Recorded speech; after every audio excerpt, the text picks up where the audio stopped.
Friends, this story reminds us that no matter how tough life gets, patience and perseverance always lead the way. So stay till the end, because Ayan's journey will touch your heart and awaken your spirit. His family was very poor, but his parents loved him with all their hearts. His father toiled in the fields from sunrise to sunset, and his mother washed dishes in others' homes to earn a living. In a quiet village where rows of mud houses stood lived a sweet little boy named Ayan, just 10 years old. Ayan always wished to support his parents, but being young, he didn't understand how hard life truly was. He dreamed of becoming someone great through education, but poverty had chained those dreams. In the city, you can work, learn something new, and build a better life. He had no proper clothes for school, no books to study. Sometimes he even had to sleep on an empty stomach. Yet, he never let sadness appear on his face. Ayan was to stay there, work, and learn. His mother hid her tears, gently placing her hand on his head, whispering with trembling lips. One day, his father took a tough decision to send Ayan to the city. Never give up, no matter what happens. That night, he felt, for the first time, the cruelness of the world when one is alone. He whispered through his tears, the village, the trees, the mud houses, everything he loved, faded from view. The city was nothing like his village. Tall buildings, rushing cars, loud noises, and unfamiliar faces everywhere. He took out the address his father gave him and started asking people for help, but no one paid attention. Some ignored him. Some just stared. His heart was full of dreams, unaware that life was about to test him in the hardest ways. "There are no jobs here, son," he said softly. An old man was making tea. 2 workers served customers. Ayan gathered his courage and asked. Ayan couldn't understand why he had to leave his home, but to see his parents happy, he agreed. The next morning, his father placed him on a bus headed to a faraway city where a distant relative lived. "Stay strong, my child." As the bus rolled away, Ayan gazed out the window. He handed Ayan a piece of bread and a cup of tea.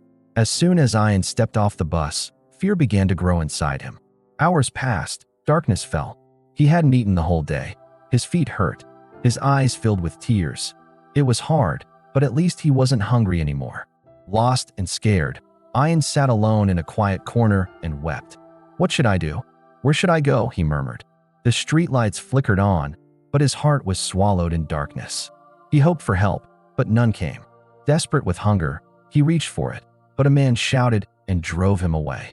Outside a hotel, he spotted leftover food. The cold wind blew, making his little body shiver.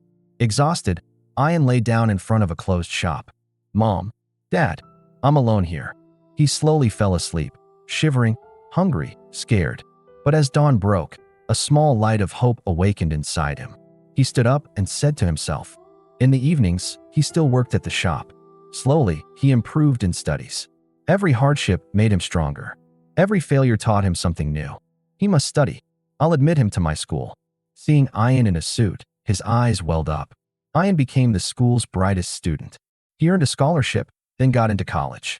If I keep crying, nothing will change. I must do something. He dusted off his clothes and started walking, with no idea where to go, just determined to keep moving. Soon, he came across a busy tea shop. But true strength comes from within. Like Ayan, if we stay patient, keep learning, and never stop working hard, we can rewrite our destiny. "Grandpa, can I work here?" Every challenge we face prepares us for victory. The old man looked him up and down, his clothes dirty, face covered in dust. "Mistakes shape us." "Where are you from, child?" he asked with warmth. He simply said he came from a village and needed work. Ayan didn't tell his full story. The old man's heart melted. "Eat this first. We'll talk afterward." And subscribe to the Story Seeker for more such powerful tales. Until next time, stay strong and keep believing in yourself. And just like that, Ayan got a small job, cleaning tables, washing cups, serving water. Days passed, and Ayan kept learning. Some customers were rude, others kind. Slowly, he began to understand, people are all different. One day, a well-dressed man visited the shop. His name was Mr. Rakesh, a school principal. He noticed how hard Ayan worked, always polite. "Son, why don't you go to school?" Mr. Rakesh asked. Ayan lowered his head and replied, "Sir, I have no money." Mr. Rakesh felt moved. He spoke with the tea seller. "This boy has talent." The old man smiled and nodded. "Go, son. Write your future. Ayan began school. Years passed. He hugged his parents tightly, their eyes overflowing with happy tears. The same Ayan who once cried alone on the streets was now a successful man working in a big company. But he never forgot his roots. He returned to that same tea shop one day. The old man was now aged and frail. "Grandpa," Ayan said, holding his hand, "you won't work anymore. I bought you a new home. Now you'll rest." Then Ayan returned to his village. No matter how harsh life becomes, never give up. Sometimes, life will try to break us. Struggles strengthen us. The world can be harsh, but if we become our own strength, nothing can stop us. Thank you for watching this inspiring story. If Ayan's journey touched your heart, don't forget to like, share,